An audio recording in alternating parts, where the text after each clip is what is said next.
Jagaba is on the seat. If any connection, if they not bring P2B, Shawara, Osabanja, these three people I mentioned their name, if they're not the one that will be the president, let them go and sit in our place. Tinubu go finish in 8 years. Let these northerners know, say, they're not the one who know how to play this game. And they're not the owner of this country. Buhari was there for 8 years, doing nothing. Carrying Nigerian money to Niger Republic. Nobody helped them. Now, let them allow the Southern man to drink water, keep cup. Baba go finish in 8 years. You know the get sense?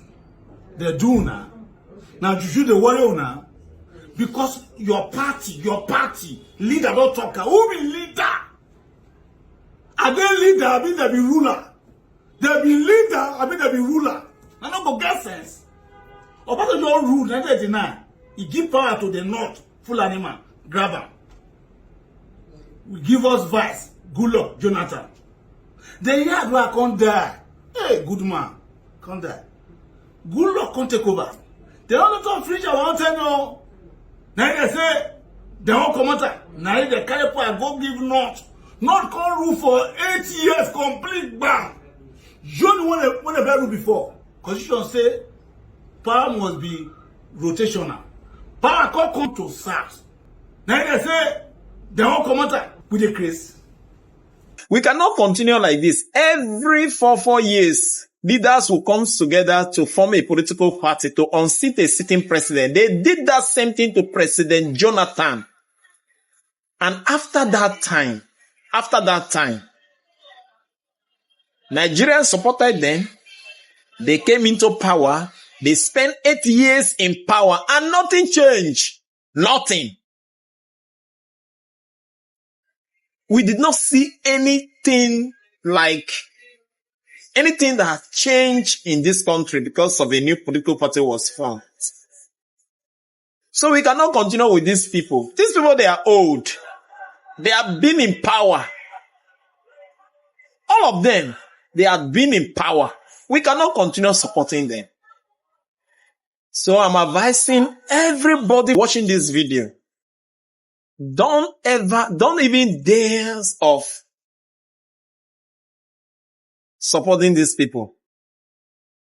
Tinubu will continue and Tinubu will finish. Then at the end of the day, he should be accountable for his tenure. That is my point. Thank you. Nigeria, for us all, we must be sincere with ourselves to get it right. Nigeria is divided along religious and tribal lines. And for anything to work, first and foremost, we need to break those lines. And how do we start?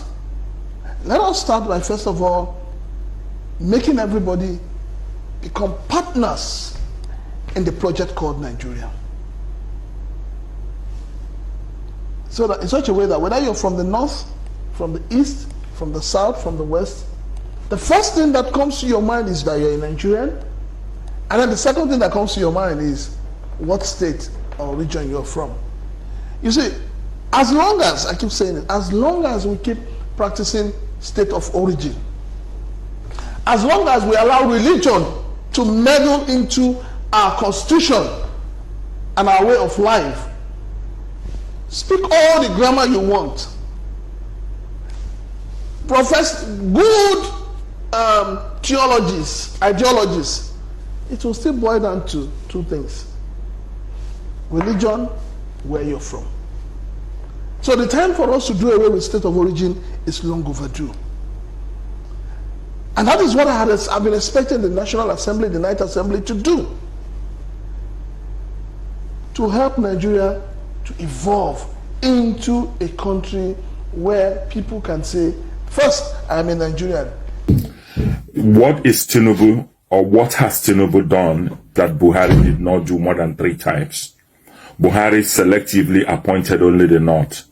He was giving people money in the North to feed. He was feeding the students to the detriment of others in the Southeast, and the Southwest, and other geopolitical areas. Buhari appointed his own people, you Northerners, from top to bottom. Nobody said a word. Not one Igbo person, not one Southeasterner was in his government. He built the railway up to Niger Republic that is better than us today now. And nothing in the East. People like you, Professor Yusuf, kept quiet. Your threat to Tinubu is not acceptable because when you do something, when you sow the seed of evil and discord, you never know how it will extend. Your president, Muhammad Buhari, set the precedent for what is happening today. He made it look like a winner takes it all. And you guys in the north, all of you kept quiet and said nothing. For 8 years that he ruled, I never saw you come out to one day to tell Buhari that what he was doing. Welcome back to Local Journal, my people. Just 2 years into President Bola Ahmed Tinubu's administration, disturbing political signals are emerging from the north. There are growing indications that the northern political blocs are already strategizing to reclaim power in 2027, effectively cutting short what was expected to be a South's 8-year turn at the presidency. Ladies and gentlemen, this blatant move not only threatens the unwritten gentleman agreement of rotational presidency, but also exposes the deep-rooted superiority complex that some northern elites still hold over the rest of Nigeria. When President Muhammadu Buhari, a northerner, was in power, the South waited patiently and did not agitate to interrupt his 8-year rule. So why is the North now unwilling to allow the South enjoy the same full term without interference? This is more than politics. It is a test of integrity, equity, and the respect for national balance. Let's take a short break and we'll come back to do a further analysis on this. But before this, if today is your first time to visit our channel, please kindly like, share, and subscribe to our channel. What we are suffering today in Nigeria is partly from your person in the north. Buhari inherited how much in foreign exchange? Our foreign account, we had reserve. Where did the money go to? How much did Buhari leave before going? What state of economy did Buhari leave before going? So Tinubu inherited whatever that was left, that was left from Buhari. So partially of what we are suffering today is from Tinubu. Yes, Tinubu should get things right. People are suffering. But the threat from the north should not be taken seriously. Nobody is taking it seriously. We are all feeling the hunger. Everybody in Nigeria is feeling the hunger. So it's not just the north alone. And you now making it look like the north is suffering more than any other person. That's not true. We Igbos for 54 years, we have suffered. And you people, you elders, both yourself, Wolo Soyinka, and the rest of them maintained the status quo. Even up to Obasanjo, when he was president, what did he do? Did he open the seaport? We have to import from Lagos. We have to fly to Lagos. We have to do everything in Lagos. And currently, what are they doing? They are destroying our properties, our shops, and everything. Have you, Professor Yusuf, said a word? People like you should be quiet. It is unacceptable that every time something does not favor the North, you threaten everybody with F-16s and you threaten everybody with violence. That time has passed. We in the North, we in the Southeast, we have been down for 54 years. All your policies have been entrenched to keep us down. And now you want us to do what? Come out and demonstrate for what? For a nation that has never accepted us, for a nation that has consistently kept us down. For a nation that we have more than 100 to 1,000 police checkpoints before we go into our houses. For a nation that when the military was going around burning every village in Igbo land, did you say a word? You guys should stop threatening people when things don't favor you. Professor Yusuf, I think a lot of you and some of your northern elders and all these people shouting today about hunger, all of you should be quiet because you were there when this systemic pilfering of the nation purse was going on. You said nothing. It is quite strange that you come out now and you want to threaten everybody in Nigeria. Yes, there's hunger. We will all suffer it together. You guys participated. How many of the judges are from the Southeast or Southwest? You guys knew the result of the election, but you made sure that the Supreme Court delivered a judgment that was not true. And here you are threatening us. Professor Yusuf, Nigerians, we have come above all this rhetoric from the North. Anything that wants to happen now should happen. Tinubu is the president. He will be there for 8 years. And everybody should learn to kick in. If the nation goes, if the hunger becomes too much, we should all go back to farming. But the threat from the North will not be acceptable because you guys were there for 8 years. You did nothing to change Nigerian system. You did nothing to restructure the nation. You did nothing to improve the well-being of the people. How many people were employed during Buhari's 8 years in office? I think, to be very honest, I think you guys should be quiet. It's unfortunate that in Nigeria we found ourselves in a situation whereby this is the conversation that is engaging our minds at this point in time. Because I thought that we should have gone beyond this level where we'll still be talking about the propriety of rotational presidency or lack of it. Tinubu will be re-elected. In 2027? Yes. What gives you that confidence? Primarily because from the policies and the reforms he has put in place. And also because, policies take time. When you look at the top economic experts, they give it a time of between 4 to 6 years before you can really see. I'm talking about key policies now, not even initiatives. That if the voters see but those we have reforms. seen, when you look at the alignment of policies touching on key sectors of the economy, look at the solid minerals economy, for instance, lithium and copper and all of this. The size of the world is now. It took this president to give the support, the focus in that sector. Our oil sector, what the story before now is different from what we have.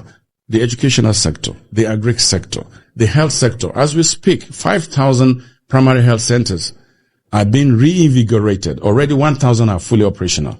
I can go on and on. Let me just, I think by the share, when you sit down and you look at, in just 2 years, you look at the sheer number of policies, the sheer number of initiatives that have been onboarded by this administration, you will see a leadership adept and conversant with development. But more critically, a president that understands that this giant has been punching below its belt, who is now waking up some of those critical things that we prefer to sidestep or just procrastinate about. Is beginning to interrogate them and beginning to confront them. Ladies and gentlemen, the idea of rotating power between the North and the South has never been a constitutional provision, but it has functioned as a stabilizing mechanism in Nigeria's fragile unity. After the brutal civil war, years of military dictatorship and repeated political exclusion of certain regions, this gentleman agreement helped maintain a semblance of balance in the federation. It is based on simple principle. If you do 8 years, we'll wait our turn and do the same. It is a fair, although imperfect solution in a country where ethnic and regional trust is weak. Ladies and gentlemen, the South respected this when President Muhammadu Buhari governed from 2015 to 2023. Yet, barely halfway into Tinubu's first term, the power-hungry faction of the North is already preparing to hijack the presidency. The desperation is not just unfair, it reveals a deep sense of entitlement. For too long, many in the North have viewed leadership as their birthright, even when national performance and development have stagnated under their watch. Instead of championing unity, some northern elites are willing to collapse national census for the sake of power.